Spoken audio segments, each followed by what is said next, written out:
Good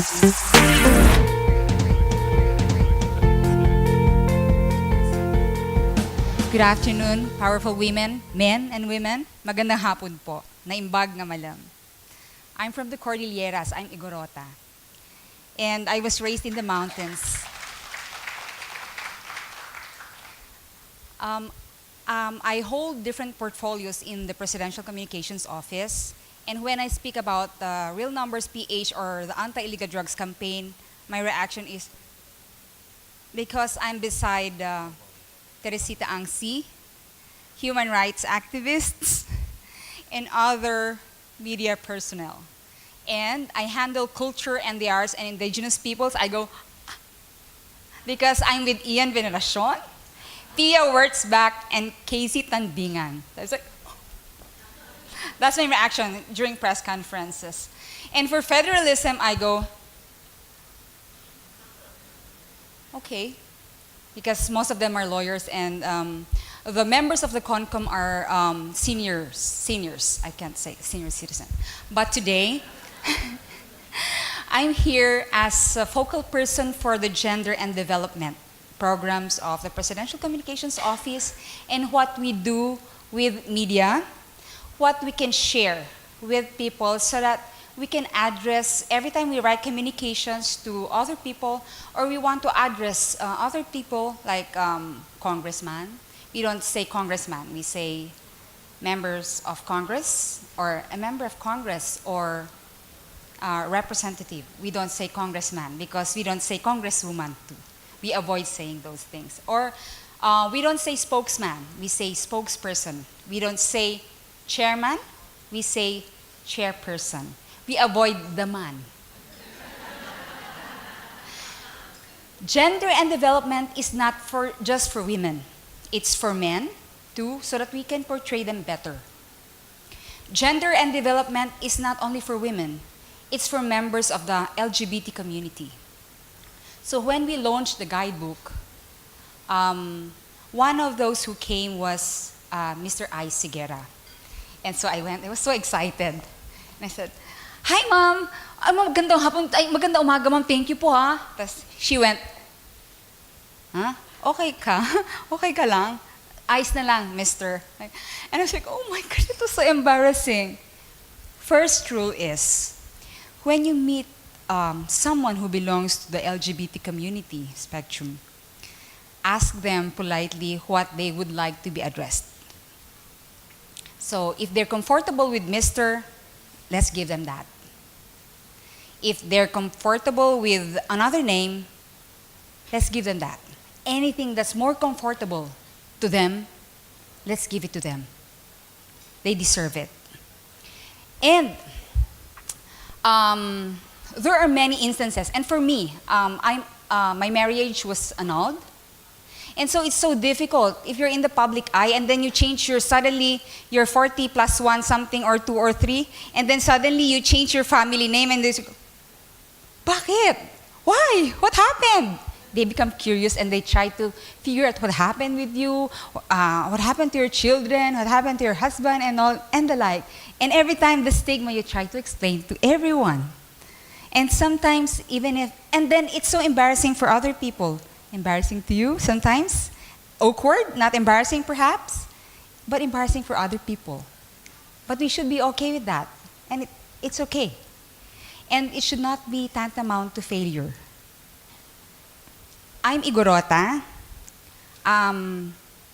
All the time when people say, "Oh, talaga Igorota ka?" I don't feel embarrassed. And it's okay. Every reaction should be okay.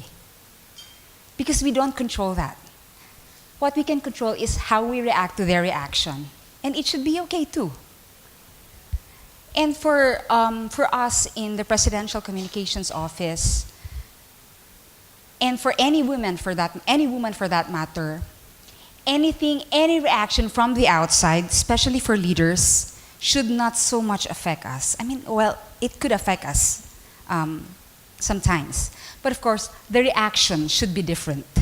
We may get hurt, we may get embarrassed, we may get antagonized, and it may not be okay, but our reaction towards that should be different. And all the time, most of the time at least, I heard Rebecca saying, we don't have to be perfect, but we're super women. And I say that because during meetings this time, since I had my marriage annulled in 2017, during meetings or press conferences, I go, by the way, umpisahan na natin ang meeting, pero bago ang lahat, before we start, kung ang iba, if others get married, that's why they change their family names, others get annulled, and that's me. So let's start. I'm Rafael now. I go that way. And so everyone like, okay. But during press conferences, when I don't say that, I don't introduce myself that way, they're like, Rafael. And they go, Rafael na ba? And sometimes they get embarrassed, especially for men who would address me. And perhaps this is something that most women, women who are separated, women who change their family names, because men don't, even if they get annulled. So they don't have to go have to explain to everyone why they have to change their family names. But for women, you have options. When you get married, you can use the family name of your father. You don't have to change, and that's okay under the law. I'd like to go a little through the guidebook. Before I go to that was my advertisement. My real presentation is this.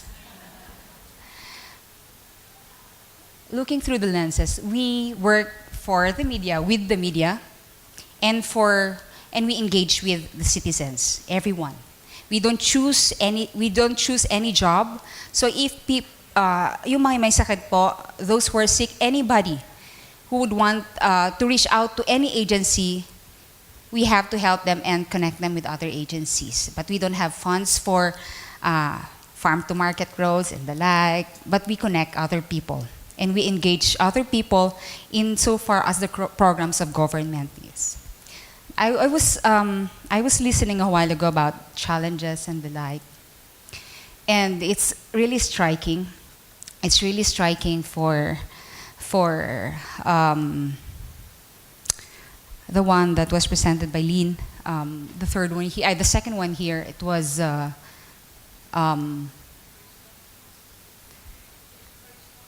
encourage yourself. No, it was. Yes, I'll get back to that later. There was something that I wanted to say kanina, but then I'll go through this, I'll breeze through this one, and I don't want to bore you with lectures about how we usually do in government, because we usually have rights of the women and the like, but I won't bore you with that. Ay, nasa akin pala to. Na-amuse ako.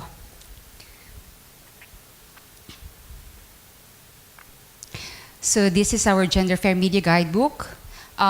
Usually, I always go back to the last. I always go to the last page because whatever that's here is quite lengthy, and these are laws for the protection of women in the Philippines. These are the challenges that we encounter every time that we deal with women, how we portray women. If you look into this, I was telling you about this guidebook is not only for us, it's for the LGBT community and it's for men. And of course, every time that an announcer or any individual editor, writer, reporter talks about women, sometimes we don't know that they're quite discriminatory already. Just because we're not conscious about how they address women or how they are portraying women.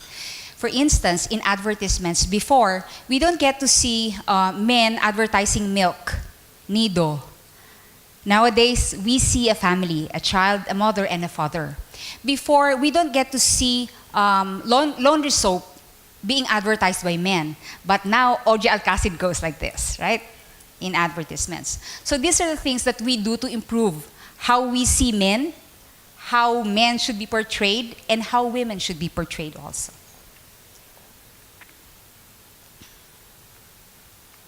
There's no problem in the Philippines insofar as the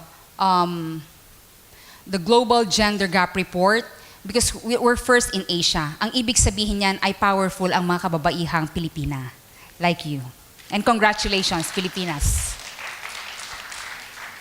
So, wala talaga masyado. there's not much really contentious insofar as the Philippines is concerned, insofar as the rights of women, because sila yung nasa makibaka. Ayan, diba? They're number one the streets, the teachers, diba? ACT and the like.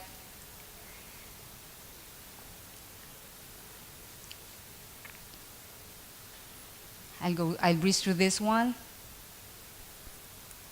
So what do? We try to inspire women and men, of course, and members of the LGBT community to participate in politics, in governance. And like you, I don't even think we have to encourage you. You're powerful women. I was telling a while ago when I was walking through, na I'm so amused every time that I see women who are making good money with whatever that they think about, because I don't ever make money out of anything that I see. And so I have to get to government. I have to do best in school. Otherwise, my father will bring me back to mountain province and have me plant corn until I grow old. So I have to really try best. And I don't see any money so much in the corn, in the palay that we harvest. So how can it be? Might as well just study and work so hard so that I'll stay in Manila for some time. But I don't make money. So I'm so amused with women entrepreneurs. So we avoid saying businessman. We say entrepreneur. Even if he's a male, we say entrepreneur.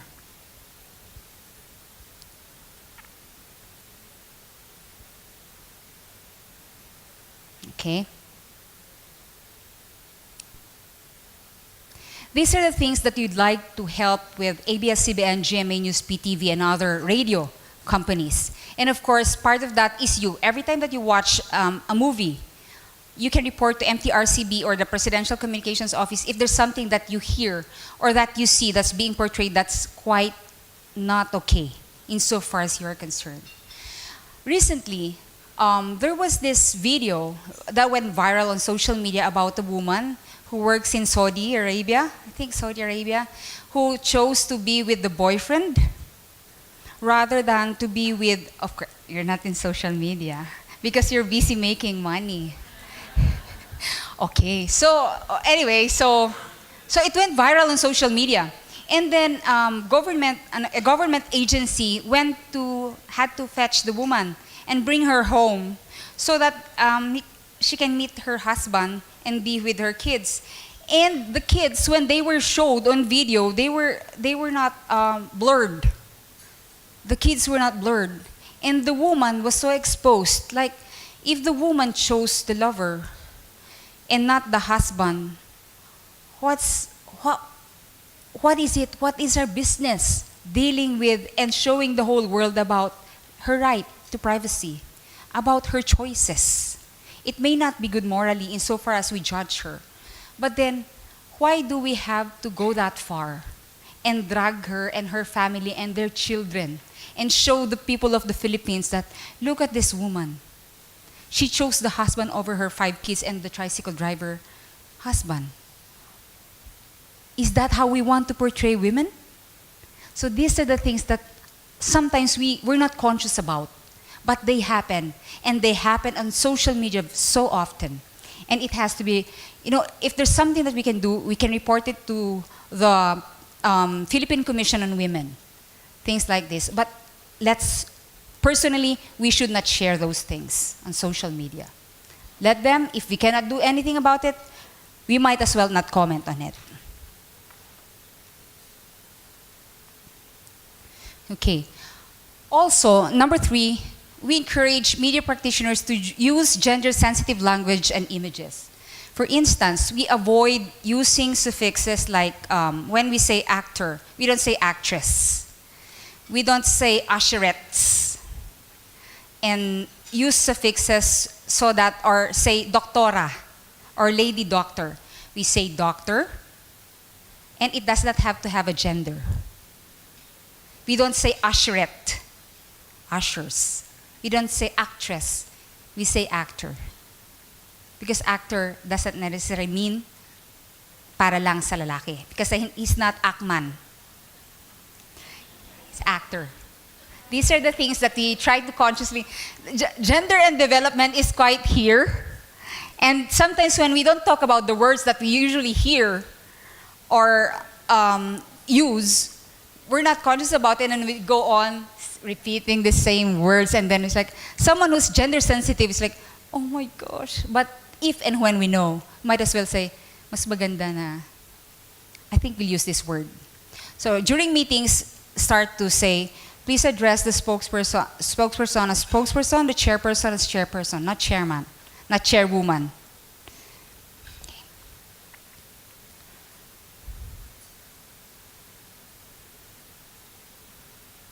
Okay. We go on to the rights. There are plenty of, government provides plenty of rights, plenty of prescriptions. But I'll choose a few from here, because I know that you can have the soft copy and a hard copy of this guidebook. Okay.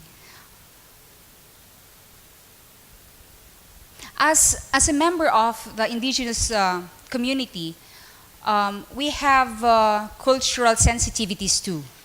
For instance, in a culture where it's patriarchal, in mountain province, when there are crimes committed, murder, rape, whatever kind of crimes committed, and we have amicable settlement of disputes, women are not around. Most women are not around.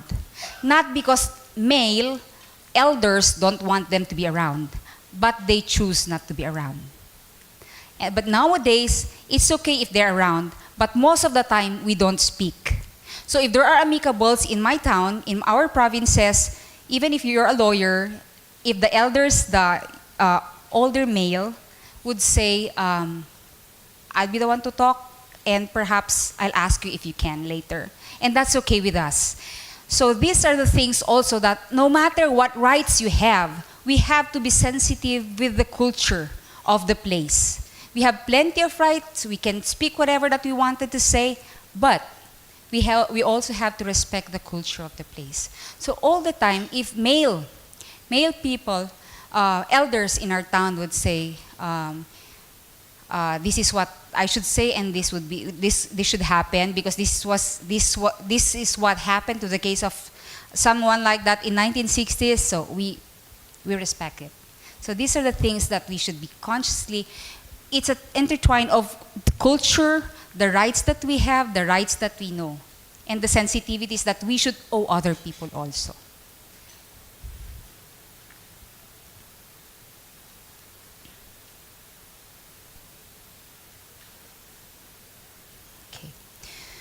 Oftentimes, we go to IP areas in Pampanga, in other areas in the Cordilleras.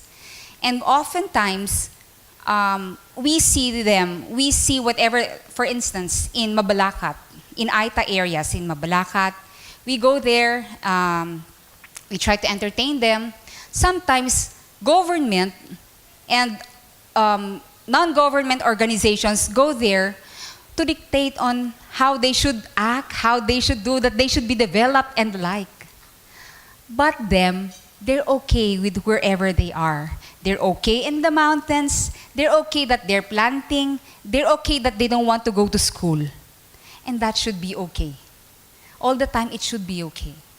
Government should not be there to dictate upon them on what should be, that they should be doing with their lives. If they're comfortable in the mountains, they don't want to go to the lowlands and work, and they're used to that, to being that way, and they want to be that way, then government should give them that.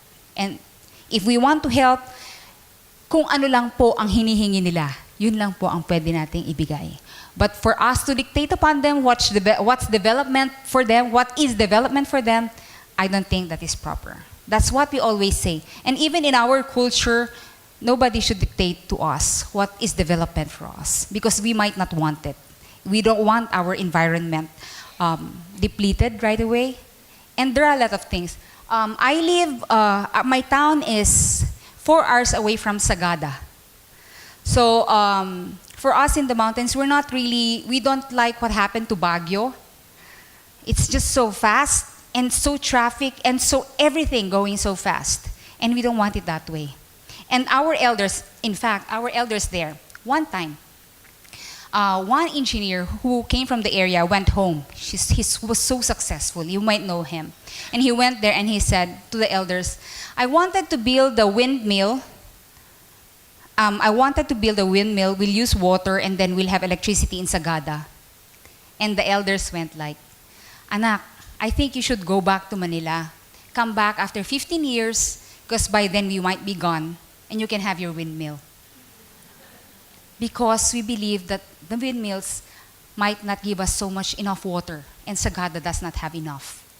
And so, yeah, the engineer went back to Manila. No windmill in Sagada. These are the things, these are cultural sensitivities that we owe other people.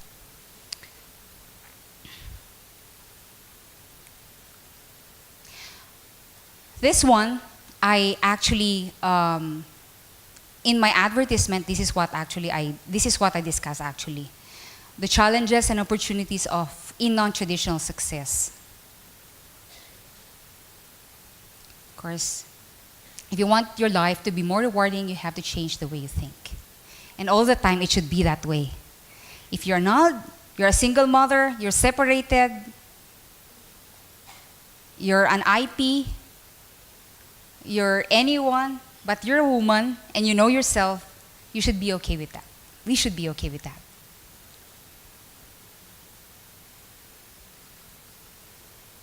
Most of the time, these are the challenges that would come up.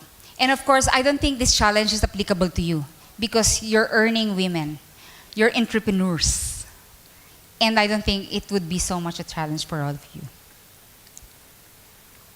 But for us, especially an ordinary person, an ordinary citizen who's starting to live her life, who's starting to find a job, of course, it would be triple difficult for her. We don't have like this in government, getting high-paying jobs. We don't have like that. And one time, there was a press conference, and I was in the middle of KMU and other party lists, but most of them were male. And all of them were like ranting about, the president said that, and one said, you know, in Japan, in a month, their 5 days work is enough to pay their mortgage and the like. When will the Philippines? And I was like, oh my gosh, everything is suffering. And then they laughed because I always, you know what's comfortable with us, with super women, as Rebecca said, we can adjust and we can make jokes out of our misfortune, especially when we are in a male crowd. So that, of course, I always use every time I'm in a male crowd. But I cannot use that in front of Ma'am Teresita Angsi because she's really tough. So,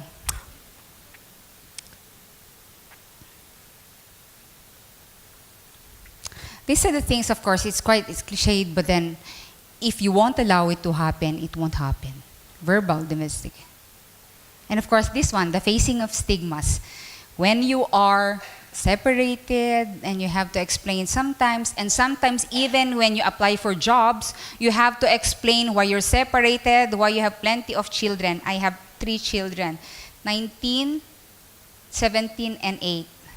And my daughter said one time, I remember when Rebecca was saying, you don't have to be perfect. She goes to, she has modular classes, so she often goes to attend PE, or the physical exercises. And then one time the teacher called me up and said, you know what your daughter said? Because she attends class with mentally disturbed children, with other who are mentally disturbed, and some, of course, normal. And she went like, you know what? You're perfect. Your drawing doesn't have to be perfect because your heart is perfect the way it is. And I was like, oh, I like that. And before I end, I'd like to share something. Not opportunities. Fresh start. By the way, every time I speak about women, on interviews on TV, I always defend the president. And I end up fidgeting after and having fever after. Especially when I'm in front of babae ako. And most of the time I do that. I end up saying, we end up with receiving thick notes on what the president said, when he said it, and all the comments of the president against women and the other sex. So it's okay. It's okay too. I want to share this one with you before I end. And we have this in our media guidebook. You can download it in PCOO.gov.ph and the Philippine Commission on Women and at MTRCB. Because we were not able to bring copies of this one because we ran out of it. We're distributing copies of this one in libraries nationwide, so we ran out of it. But we have actually, every time that I give this one, this is what I let them read all the time. So ito po yung mga bagay na pwede nating magawa. And again, the Presidential Communications Operations Office is always ready to engage with everyone. We are willing to receive feedbacks, any comments, any suggestions, and you're always open to visit our Malacanang Museum. It's for free. Just let us know when, and just the name and the birth date. So for those who are interested to bring their personnel, their company, to visit the Malacanang Museum, you're so much welcome. Maraming salamat po. Diyos ti Agina.